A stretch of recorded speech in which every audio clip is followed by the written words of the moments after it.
오늘 함께 나누실 말씀은 에스겔서 44장 1절에서 4절을 통해서 닫힌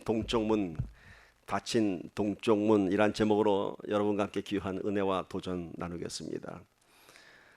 오늘 제목 보시면서 오늘 에스겔서를 잘 묵상하신 분은 와우 이거 하는구나 하고 반가울 것이고, 잘 묵상 안 하신 분은 이게 무슨 뜻이지 하고 그럴 겁니다. 원래 자기가 늘 이렇게 묵상하던 말씀이 나오면 참 반가운 법입니다. 여러분 요새 에스겔서 묵상하시느라고 참 고생이 많으시죠. 특별히 보이신 에스겔 성전에 대한 환상에 대해서 그 성전 벽에 치수며 성전 뜰에 치수며 성소에 치수가 나올 때 이게 잘 감이 안 잡혔을 것 같습니다. 그래서 제가 지난 수요 예배 때 에스겔 성전을 함께 투어를 했습니다. 3D 영상을 통해서 우리가 하나님께서 에스겔에게 보여준 그 성전이 어떤 것인지 우리가 대충은 알고 있습니다. 자, 하나님께서는 천사를 보내서 에스겔 성전을 보여주셨고요, 에스겔 성전을 투어를 시키셨습니다. 에스겔을 데리고 동쪽 문을 통해서 들어가서 남쪽 문과 북쪽 문을 다 보여주셨습니다. 그리고 성전 뜰을 지나서 성소까지 데리고 다니셨습니다. 대략 에스겔 성전의 사이즈를 보면요 어마어마합니다. 대지는 가로 세로 13.3km입니다. 어마어마하죠. 가로 세로 13.3km. 우리 마일로 해야 좀 더 될까요? 그럼 8마일 좀 넘습니다. 가로 세로가. 그 안에 성전이 들어서 있는데 그 성전 벽의 길이는 약 1596m, 1600m입니다. 그런데 여러분 보시면서 그랬을 거예요. 어마어마한 대지에다가 성전을 지었는데 성소의 사이즈는 굉장히 아담합니다. 그렇죠? 이렇게 광활한 대지 위에 성전을 보이시고 성전을 지었는데 막상 그 성소는 굉장히 작습니다. 정확히 시수를 제가 알아봤더니요, 성전에 들어가서 성전 뜰 안에 있는 성소의 사이즈는 가로 10m, 세로 30m입니다. 그렇게 크지 않죠?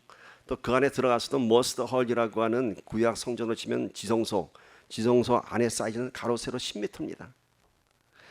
여러분 13.3km 되는 그 커다란 대지 이외에 마지막 성소는 겨우 가로 세로 10m입니다.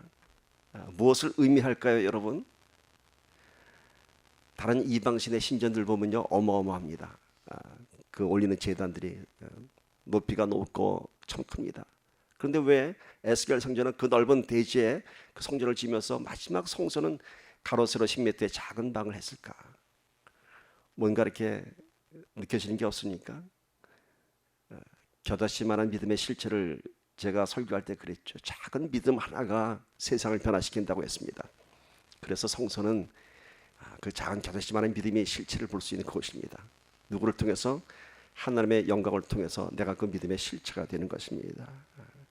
자, 한번 수요 예배 때 못 보신 분을 위해서 한번 제가 그림만 준비했습니다. 이게 에스겔서에 기록된 치수 그대로 만들어진 모형도입니다. 에스겔 성전입니다. 저기 파란 것은 이렇게 낙서를 한 게 아니라 생명의 강이 흐르는 것입니다. 저 성소에서부터 동쪽문을 향해서. 자, 동쪽문이 있고요, 좌우에 남쪽 북쪽문이 있고요, 가운데 있는 부분이 성전과 성소입니다. 이렇게 대충 머릿속에 이렇게 성전에 대한 모형을 두고 오늘 말씀을 나누기를 원합니다. 에스겔 성전에 대해서는 여러 가지 학설들이 있습니다. 아직까지 이 에스겔 성전은 지어진 실제의 성전이 아니죠. 이스라엘 역사상에 있었던 성전도 아니고, 또 그것이 구체적으로 언제 지으라는 그런 하나님의 지시도 없었습니다. 그냥 가서 보여주라고만 했습니다. 그래서 에스겔 성전에 대한 여러 가지 학설들이 있습니다. 이것이 새 예루살렘 성이 내려올 때의 그 성전이다라는 말도 있고, 천년 왕국 때에 지어질 성전이다라는 그런 학설도 있고요. 그런가 하면 이것은 그냥 우리 안에 영적인 해석이 필요한 예배의 틀이다라는 해석도 있습니다. 분명한 것은 하나님께서 에스겔에게 보여준 이 성전에 대한 메시지가 있습니다. 그 학설이 어떻든 간에 우리는 학설을 공부하는 것이 아니라 그 학설의 결론은 아무도 모릅니다. 오직 하나님만 아십니다. 오늘 우리가 접근해야 할 것은 학설을 공부하는 것이 아니라 어느 것이 맞는 것인가를 공부하는 것이 아니라 에스겔서에 기록된 말씀을 통해서 하나님께서 계시하시는 알려주시는 그 메시지를 우리가 찾아야 하는 것입니다. 그것이 오늘 우리가 말씀을 접근하는 우리의 방법인 줄 믿습니다. 자, 43장까지는 이렇게 성전의 모든 치수를 청사진을 잘 그대로 지어진 성전을 보여줬습니다. 그리고 44장에 들어가면서 이게 에스겔에게 하나님께서 메시지를 전하십니다. 오늘 본문 말씀 중에 44장 1절에서 2절 말씀 우리 함께 읽도록 합시다. 시작. 그리고 그분은 나를 동쪽을 향해 난 성소 바깥문 방향으로 다시 데리고 갔다. 그런데 문이 닫혀 있었다. 여호와께서 내게 말씀하셨다. 이 문은 닫혀 있고 열리지 않을 것이다. 아무도 이 문을 통해 들어올 수 없다. 이스라엘의 하나님 여호와가 이 문을 통해 들어갔기 때문이다. 그러므로 이 문은 닫혀 있을 것이다. 에스겔 성전을 다 보여줬습니다. 에스겔에게. 그리고 나서는 다시 동쪽 문을 데리고 갔습니다. 그랬더니 어떻게 됐어요? 동쪽 문이 닫혀 있습니다. 그리고 말씀하십니다. 이 문은 지금 닫혀 있고 앞으로도 영원히 열리지 않을 것이다. 이 문을 통해 아무도 들어올 수 없을 것이다 얘기합니다. 참 이해가 가지 않습니다. 성전의 구석구석까지 다 돌아보게 하신 하나님이 이제는 닫혀진 동쪽 문을 데리고 갔습니다. 동쪽 문은 메인 게이트입니다. 그 성전을 들어갈 수 있는 메인 게이트. 그런데 그 문이 닫혔습니다. 이게 무엇을 의미할까요? 무엇을 의미할까요? 그 멋진 성전을 보여주시고 나서는 이제는 아무도 들어올 수 없는 게이트, 동쪽 문을 보여줬습니다. 그리고 그 이유를 이렇게 설명합니다. 이곳에 이스라엘의 하나님 여호와가 이 문을 통해 들어갔기 때문이다 라고 합니다. 그래서 이 문은 앞으로도 열리지 않을 것입니다. 그 다음 봅시다. 3절 4절 봅시다. 함께 읽습니다. 시작. 오직 왕만이 그 안에 앉아서 여호와 앞에서 음식을 먹을 수 있다. 그는 통로의 현관 쪽 문을 통해 들어올 수 있을 것이요 나갈 때도 같은 길로 나갈 것이다. 그러자 그분이 성전 앞 북쪽 문을 통해 나를 데려갔다. 내가 보니 여호와의 영광이 여호와의 성전을 가득 채우고 있었다. 그래서 나는 얼굴을 땅에 대고 엎드렸다. 자, 동쪽 문이 닫혀 있고 아무도 그곳을 들어올 수 없다고 했습니다.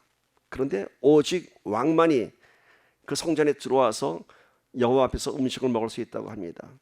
이것은 무엇을 의미하냐면은 구약의 제사 중에서 1년에 단 한 번 있는 대속죄일날 대제사장이 지성소에 들어가서 드리는 제사를 의미하는 것입니다. 문은 닫혀 있지만은 오직 대제사장만이 그 현관문을 통해서 들어올 수 있을 것이요 나갈 때도 같은 길로 나갈 것이다. 오직 한 사람 대제사장.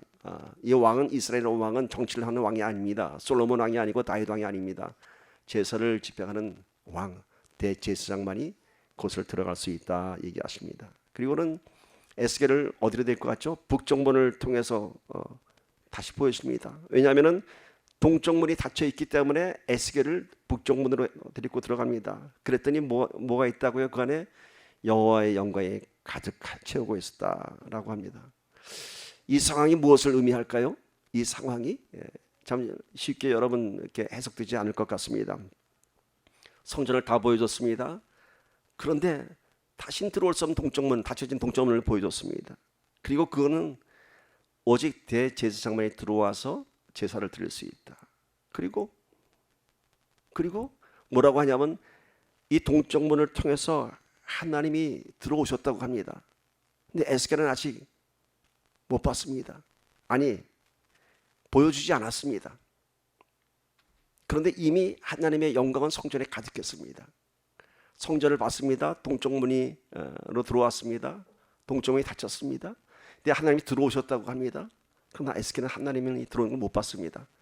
그러나 이미 성전 안에는 하나님의 영광이 가득했다고 합니다. 자, 여호와가 들어갔다 합니다. 여호와가 들어갔다. 우리가 예언서, 선지서에는 늘 시제 때문에 우리가 좀 이렇게 이해가 안 되는 부분이 많습니다. 제가 부활절 설교할 때 그랬죠. 선지서에 나오는 그 과거 시제는 우리가 어떻게 해석을 해야 된다고요? 미래에 일어날 일이 이미 일어난 것으로 미래 완료 시제로 해석하면 된다고 했죠.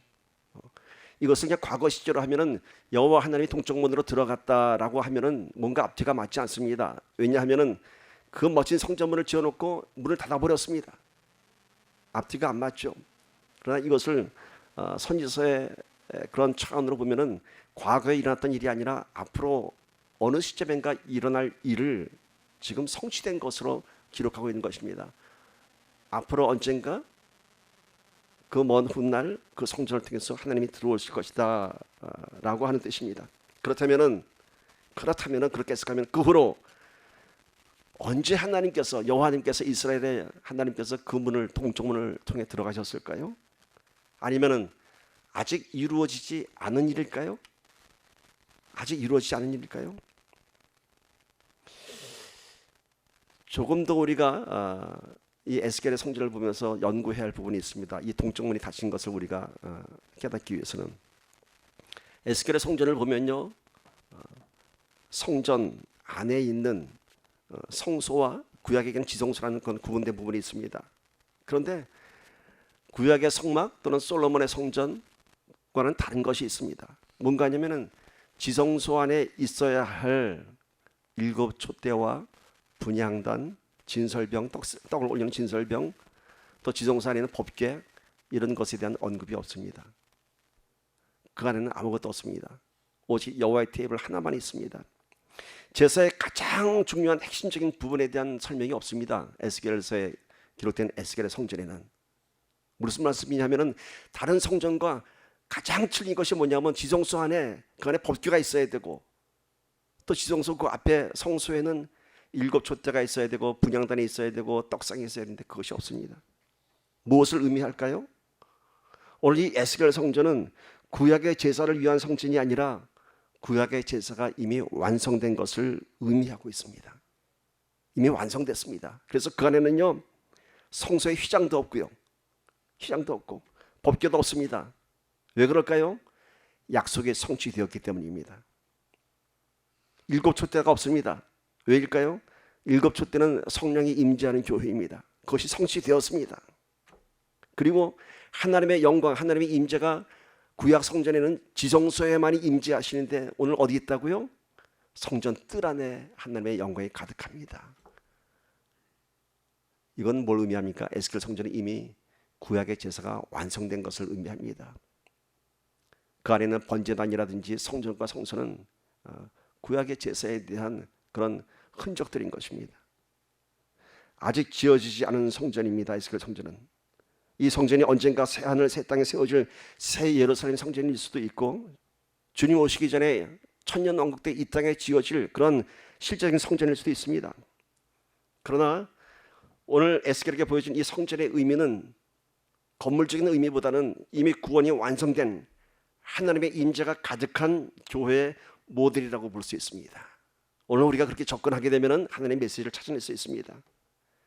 자, 동쪽문으로 하나님의 영광이 들어가셨다 합니다.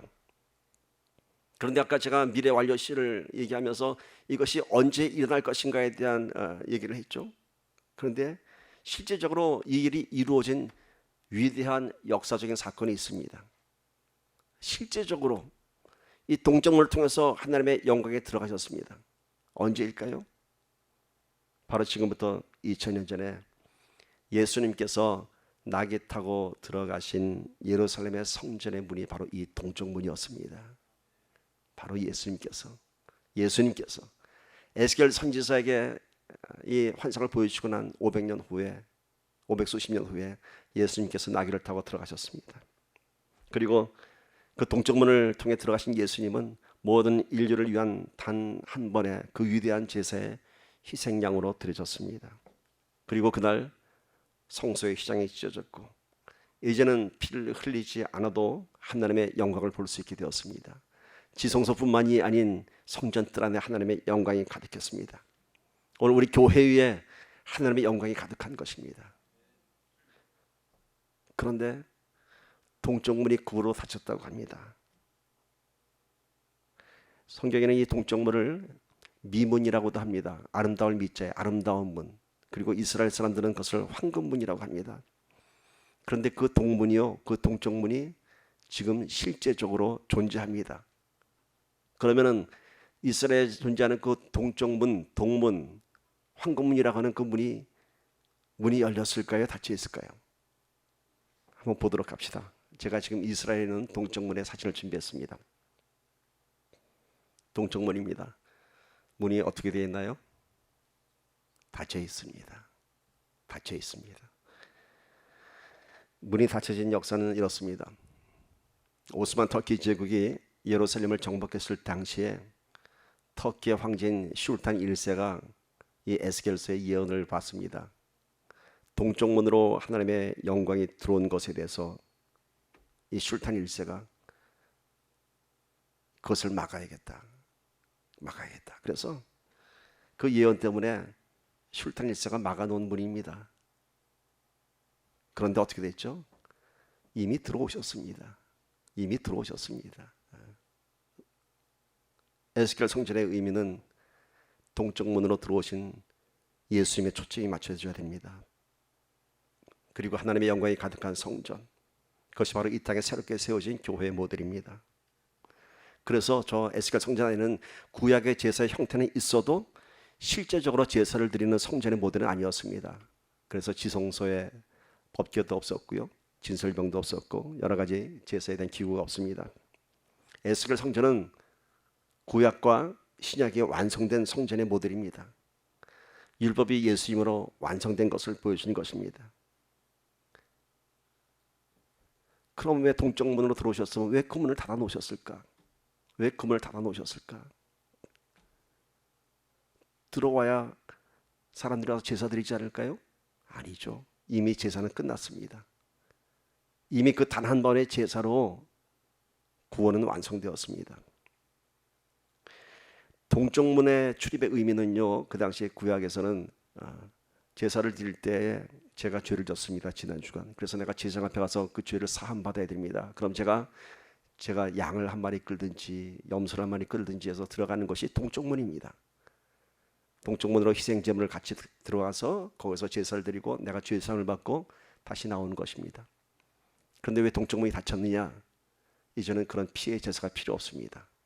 이미 예수님께서 들어가셔서 완성하셨습니다. 그래서 그 문이 닫혀 있는 겁니다. 예수님 말고는 그 어떤 것도 희생제물의 대신이 될 수 없는 것입니다. 그 문 자체가 예수님이 되신 것입니다. 자, 보세요. 요한복음 10장 9절 보세요. 함께 크게 읽습니다. 시작. 내가 문이니 누구든지 나로 말미암아 들어가면 구원을 받고 또는 들어가며 나오며 꼴을 얻으리라. 내가 문이라고 합니다. I am the gate. I am the east gate입니다. 내가 구원을 이룬 그 구원의 문이라고 말씀하십니다. 게이트, 그 문의 의미가 뭘까요, 여러분? 문을 여는 순간 또 다른 공간이 시작됩니다. 문은 어떤 공간의 구별성을 말합니다. 이 게이트, 동쪽 게이트는 뭔가요? 구원의 문입니다. 그 문을 여는 순간 우리가 구원의 감격을 경험하게 되는 것입니다. 또는 들어가며 나오며 꼴을 얻으리라. 아니, 동쪽 문을 닫았는데 어떻게 들어가며 나오냐고요? 이거는 문을 드나드는 것이 아니라 예수님과의 동행을 의미하는 겁니다. 예수님과 동행할 때 들어가며 나오며 너희가 꼴을 얻을 것이다. 그런데 그 문은 참 좁고도 험한 길입니다. 그래서 사람들은 넓고 편안한 문, 화려한 문을 찾습니다. 그러나 그 좁은 문을 통과하면은 세상의 그 어떤 것보다도 화려한 하나님 나라의 영광을 볼 수 있습니다. 에스겔 성전을 안으로 들어가면 들어갈수록 맨 마지막엔 뭘로 장식됐죠? 금으로 되어 있습니다. 성막의 구조도 그렇습니다. 지성소의 그 덮개가 가장 보기 흉한 해달의 가죽으로 덮여져 있습니다. 그러나 가죽 덮개를 하나 덮고 벗고 맨 마지막 덮개는 가장 화려한 청홍 자실의 실로 장식이 되어 있습니다. 신앙생활은 여러분 들어가면 들어갈수록 아름답고 화려합니다. 겉에서 보면은 우중충하고 해달의 가죽을 뒤집어 쓴 것 같고 보기 흉합니다. 세상 사람들, 예수 믿는 사람들 보면 답답합니다. 이 좋은 화창한 날 왜 주일날 가서 저러고 있어? 오늘 우리 왜 나오죠? 이 안에 기쁨이 있고 감격이 있기 때문인 것입니다. 그래서 성전은 들어가면 들어갈수록 화려한 것입니다. 그러나 그 문은 좁습니다. 좁죠. 예배 오는 길 쉽지 않습니다. 그러나 이 예배에 들어오면 그 안에 하나님의 영광이 가득한 것입니다. 두 번째, 동쪽문이 닫혀진 이유는 구원의 유일성입니다. 오직 예수님만이 그 문의 주인공이십니다. 예수님을 통하지 않고는 하나님께 나아갈 수가 없습니다. 요한복음 14장 6절 크게 했습니다. 시작. 예수께서 이르시되 내가 곧 길이요 진리요 생명이니 나로 말미암지 않고는 아버지께로 올 자가 없느니라. 나로 말미암지 않고는 아무도 올 수 없느니라. 이미 닫힌 동쪽문의 의미는 어느 누구도 이제는 그 동쪽문을 열 수 없다는 겁니다. 어느 누구도 구원의 통로가 될 수 없다는 것입니다. 오직 예수만이 구원의 통로이고 이미 열려지고 닫았습니다. 예수는 길이요 진리요 생명이라고 얘기합니다. 그런데 우리는 너무도 많은 것들에 한눈을 팔고 있습니다. 예수가 길이고 진리요 생명인데 우리는 예수가 빠진 비슷한 것에 너무 마음을 빼앗기고 있습니다. 예수가 빠진 복음, 예수가 빠진 예배, 그리고 우리는 그것이 정말 복음인 줄 알고 예배인 줄 알고 스스로 위로받고 있지 않은지 한번 생각해 보길 바랍니다. 얼마든지 예수가 빠진 복음이 있습니다. 얼마든지 예수가 빠진 예배 있습니다. 제가 지난 화요일날 우리 교단 신학교인 GMU 은혜 신학교 가서 이제 설교를 했습니다. 오랜만에 아주 큰 본당에서 설교를 했습니다. 앞에 신학생들이 있었고 교수들도 있었고 참 담대했습니다. 그리고 기뻤습니다. 노회 때 가서 목사님들 앞에 설교하는 그런 제의뽑기에서 이렇게 패스됐고 참 제가 좋았다 하는데 이제 더 어려운 자리에 갔습니다. 신학생들, 신학 교수들 앞에서 설교를 하게 되었습니다. 제가 뭘 전했을까요, 여러분? 제가 뭘 전했을까요? 신학생들의 눈빛이 어떤지 아세요? 그 사람들은 지금 신학 공부를 하는 사람들입니다. 그러니까 강단에 올라오면 다 이렇게 크리틱하는 자세로 봅니다. 저 목사가 설교를 어떤 식으로 하나, 뭐가 잘못됐나, 뭐 이런 식으로 봅니다. 이렇게 은혜 받을 준비가 된 게 아니라 뭔가 평가하고 뭔가 크리틱하려는 그런 시선입니다. 근데 제가 올라오는 순간 왠지 한순간에 제가 그들을 압도하는 것을 느꼈습니다. 왠지 아세요? 저는 그들에게 멋진 설교하러 가지 않았습니다. 저는 그들에게 내가 갖고 있는 모든 것을 멋지게 보여주려 하지 않았습니다. 제가 뭘 전했을까요, 여러분? 제가 그랬습니다. 신학생 여러분들 예수 잘 믿으세요 했습니다. 예수 잘 믿으세요. 십자가의 비밀을 전했습니다. 십자가만 전하고 왔습니다. 그리고 제가 그랬어요. 제 설교에는 늘 십자가가 나옵니다. 제 설교에는 늘 예수가 빠지지 않습니다. 그랬더니 설교가 끝나고 나니까 신학교 총장님이 그러시더라고요. 오랜만에 가슴이 뻥 뚫린 설교 들었다고 좋아하시고 신학생들의 눈빛이 바뀌었습니다. 오직 예수였습니다. 오직 예수였습니다. 신학교의 학문도 연구도 예수를 찾는 가이드이지 학문 안에 구원이 있는 것 아닙니다. 우리는 신앙의 본질을 찾아가야 됩니다. 신앙의 가장 큰 핵심 가치가 예수님을 만나는 것입니다. 오늘 동쪽문에 대한 우리가 말씀을 깨달으면서 예수님께서 이 동쪽문에 대한 얘기한 거 여러분 아세요?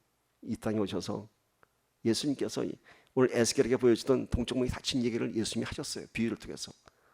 무슨 비유인지 아세요? 바로 열처녀의 비유입니다. 열처녀의 비유. 25장 마태복음 25장 11절에 13절 봅시다. 함께 했습니다. 그 후에 남은 처녀들이 와서 이르되 주여 주여 우리에게 열어주소서. 대답하여 이르되 진실로 너에게 이르노니 내가 너희를 알지 못하느라 하였느니라. 그런즉 깨어 있으라. 너희는 그날과 그때를 알지 못하느니라. 열처녀가 신랑 오는 그날을 준비했습니다. 나름대로 기름도 준비하고 등잔불을 준비했습니다. 그러나 예상했던 시간을 훨씬 지나서 늦은 시간에 신랑이 왔습니다. 기름이 떨어져가는 이 처녀들이 놀라서 기름을 사러 갔고 그 사이에 예수님은 들어오셨습니다. 그래서 넉넉하게 기름을 준비한 신부들과 함께 잔치집에 들어가셨고 그 잔치집 문은 닫혔습니다. 동쪽 문은 닫혔습니다. 그때 그 처녀들이 문을 열어달라고 주여 주여 우리에게 열어주소서 하니까 나는 너희를 알지 못하노라 얘기합니다. 여러분, 주님을 기다렸습니다. 그러나 주님 오신 그때를 놓쳤습니다. 그런데 더 이상 기회가 없습니다. 더 이상 기회가 없습니다. 저는 이런 비슷한 경험을 한 번 한 적이 있습니다. 오래전에 뉴욕에서 집회를 마치고 시애틀로 가는데 중간에 리노라는 곳에서 비행기를 갈아타게 되어 있었습니다. 리노에 내렸는데 시간이 좀 한 2시간 여유가 있더라고요. 그래서 갈아타는 그 비행기, 내가 갈아탈 게이트는 사람이 너무 복잡해서 좀 한적한 게이트에 가서 좀 쉬었습니다. 그래서 편안히 쉬고 이제 출발할 시간이 됐겠구나 하고 게이트를 왔는데 웬일입니까? 게이트가 닫혀 있습니다. 사람은 한 명도 없습니다. 그때 느낀 마음이 뭔지 아세요? 버림받은 느낌. 버림받은 느낌. 알아봤더니 리노는 LA하고 시간이 1시간 시차가 있었더라고요. 제가 그 1시간 시차를 몰라갖고 넉넉하게 있다가 다른 사람 다 1시간 전에 다 출발했는데 내 나름대로 넉넉하게 저 갔더니 문이 다 닫혔습니다. 제가 그때 생각했습니다. 이거구나. 구원받지 못한 성도의 심정이 이거구나. 버림받은 느낌. 저는 그 다음부터 아무리 시간이 여유가 있어도 절대로 갈아타는 게이트 떠나지 않습니다.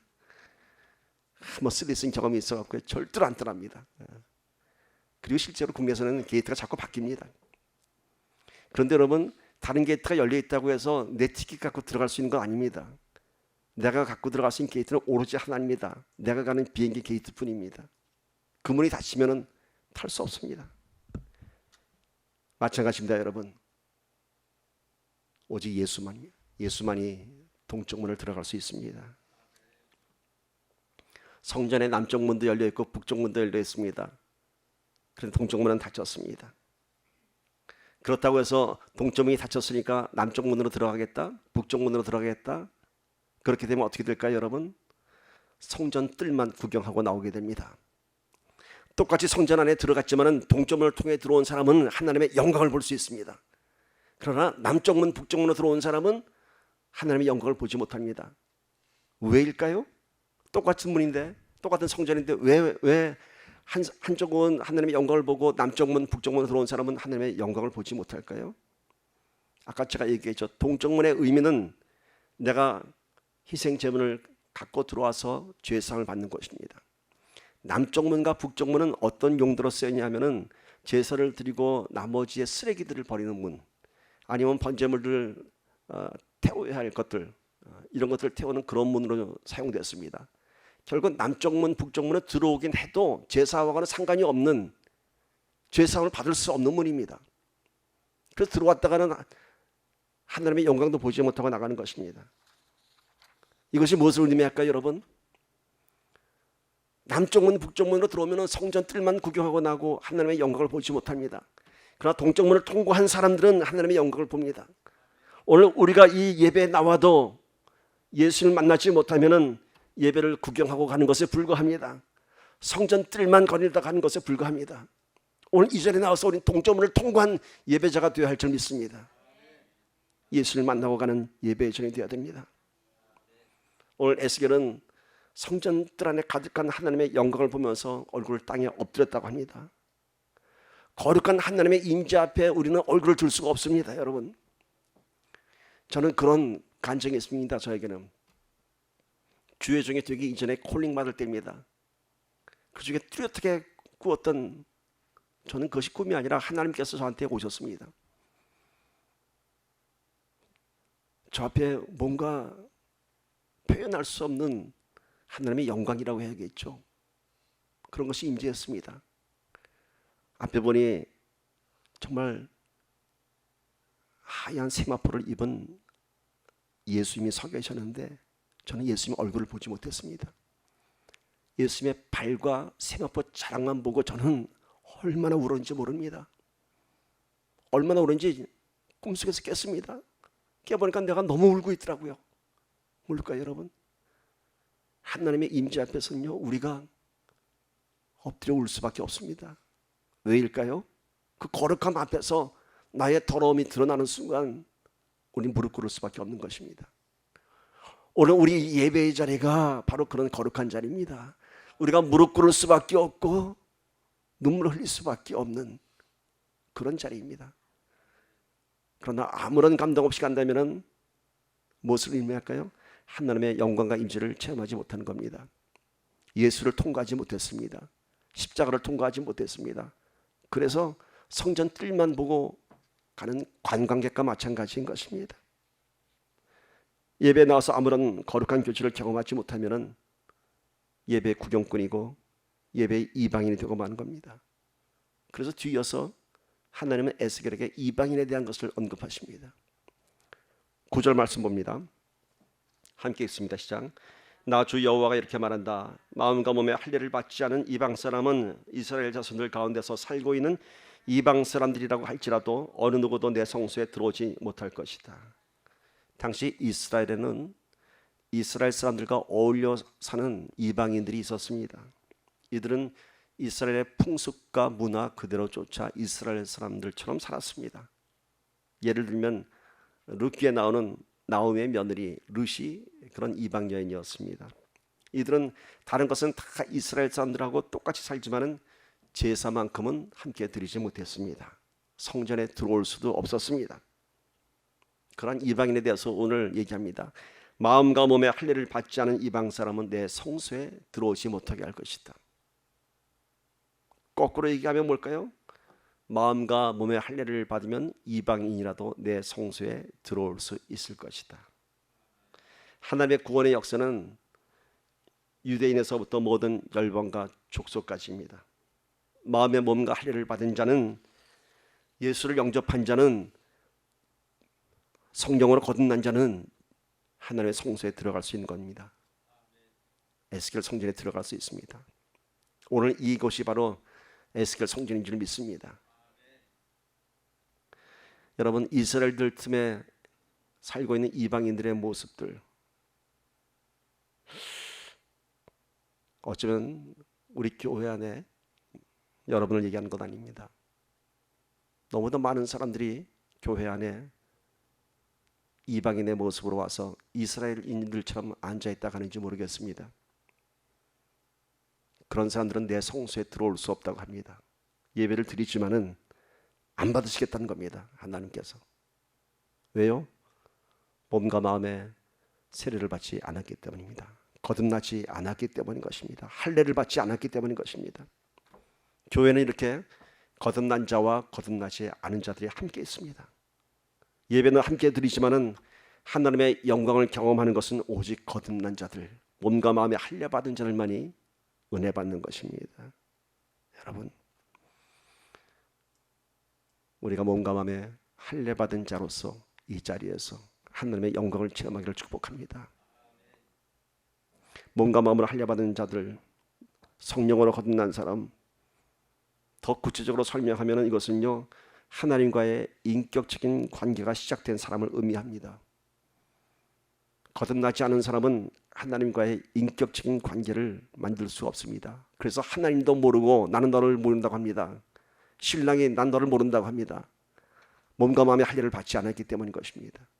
인격적인 관계가 세워지지 않았기 때문에 예배 자리에 나와서도 아무런 감동이 없습니다. 인격적인 관계가 의미하는 것이 뭔가요? 제가 지금 성령으로 거듭나는 것에 대해서는 너무도 많이 잘 알고 있으니까 제가 좀 다른 표현을 하는 겁니다. 몸과 마음이 할례 받은 것이 하나님과의 인격적인 관계가 시작되는 것, 관계가 시작되는 겁니다. 아는 것이 아닙니다, 여러분. 아는 것은 나만 혼자 알 수 있습니다. 저 오바마 대통령 잘 압니다. 그럼 내가 오바마 대통령 가서 How are you 하면은 오바마가 Who are you 그럴 겁니다. 그게 뭘까요? 내가 아는 겁니다. 그냥 관계가 이루어졌다고 하는 것은 오바마하고 나하고 같이 이메일을 주고받고 그러면은 그런 관계가 시작되는 겁니다. 마찬가지입니다. 거듭난 자는 하나님과 이런 관계가 시작되는 것입니다. 인격적인 관계가, 하나님과 인격적인 관계가 시작된 사람들은 예배가 다릅니다. 왜냐하면요, 지금 무대 위에서 공연이 시작됐습니다. 그런데 연극이든 음악이든 공연이 시작됐습니다. 그런데 거기에 내 아들이 출연한다라고 가정해 봅시다. 여러분, 그 공연을 어떻게 보시겠습니까? 지금 이 무대 공연이 시작되는데 내 아들이 올라와서 지금 공연에서 출연하고 있습니다. 내 눈이 뚫어져라 내 아들만 볼 겁니다, 여러분. 실제로 오래전에 우리의 시인이가 남가주 사랑의 교회 청년부 다닐 때입니다. 저한테 그럽니다. 청년 축제를 하는데 자기가 오프닝 순서에 나와서 공연을 한다고 합니다. 그래? 가서 봐야지. 갔습니다. 그 큰 남가주 사랑의 무대 위에 드디어 오프닝이 시작됐습니다. 근데 얘들이 한 오프닝 무대가 뭐냐면 한 5명, 6명이 맨 무대 앞에 나와서 허리에다가 작은 북을 차고 나와서 두들기는 겁니다. 무슨 난타 공연처럼 하는 겁니다. 근데 조명이요, 앞에서 뒤를 비추는 게 아니라 뒤에서 객석을 향해서 비추고 있습니다. 그러니까 얼굴이 안 보이는 거예요, 조명 때문에. 키들도 다 비슷합니다. 제가 그 5명 중에 누가 시인일까 하거든 계속 그것만 봅니다. 안개가 막 올라오고 도저히 구별할 수가 없어요. 누가 시인인지 막 안타깝습니다. 제가 시인인가? 제가 시인인가? 여러분, 예배는 이렇게 돼야 할 줄 믿습니다. 예배의 주인공인 하나님을 간절히 찾는 자가 되어야 할 줄 믿습니다. 인격적인 관계가 시작이 되면요, 내가 내 아들을 찾는 것처럼 내 아버지를 찾을 줄 믿습니다. 내 아버지가 지금 이 자리에 나와 계신데 딴 생각하시겠습니까? 오늘 우리는 동쪽 문으로 들어온 예배자들입니다. 닫힌 문이 아닌 주님께서 우리의 손을 함께 잡고 들어오셨습니다. 이 사실 하나만으로도 감격하기를 축복합니다. 그리고 하나님의 임재와 영광이 가득한 이 성소에서 우리의 영혼이 다시 회복되고 살아나기를 예수 존귀한 이름으로 축복합니다. 말씀을 함께 정리하면서 기도합시다. 눈을 감으시고 오늘 말씀을 다시 한번 정리해 봅시다. 에스겔 성전에 동쪽 문이 닫혔다고 합니다. 그리고 하나님의 영광이 그리로 들어오셨다고 합니다. 바로 예수님께서 그 문을 들어오셨습니다. 2000년 전에. 그분이 바로 구원의 문이십니다. 내가 문이니 누구든지 나로 말미암아 들어가면 구원을 받고 들어가며 나오며 꼴을 얻으리라. 바로 그 동쪽 문이 예수님이셨습니다. 내가 곧 길이요 진리요 생명이니 나로 말미암지 않고는 아버지께로 올 자가 없느니라. 예수를 통하지 않고는 하나님께로 나아갈 수가 없습니다. 몸과 마음으로 할례받은 자들만이 내 성소에 들어올 수 있다고 합니다. 신앙 고백이 진정으로 할례받은 신앙 고백이 되기를 소망합니다. 있어도 주님 항상 눈동자같이 지켜주시네. 난 행복합니다. 주님 나만의 주님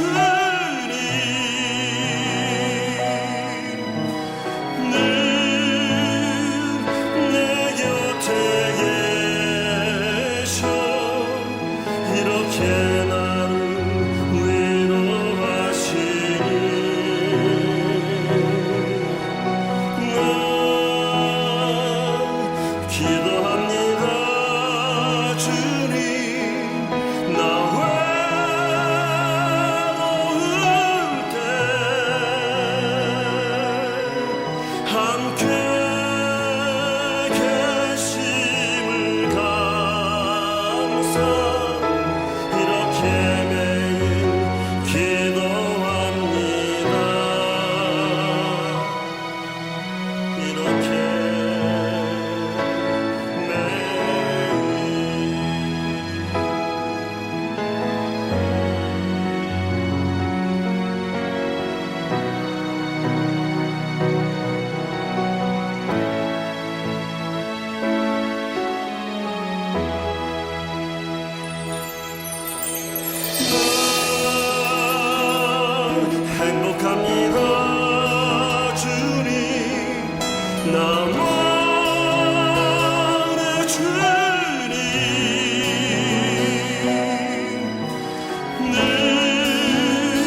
매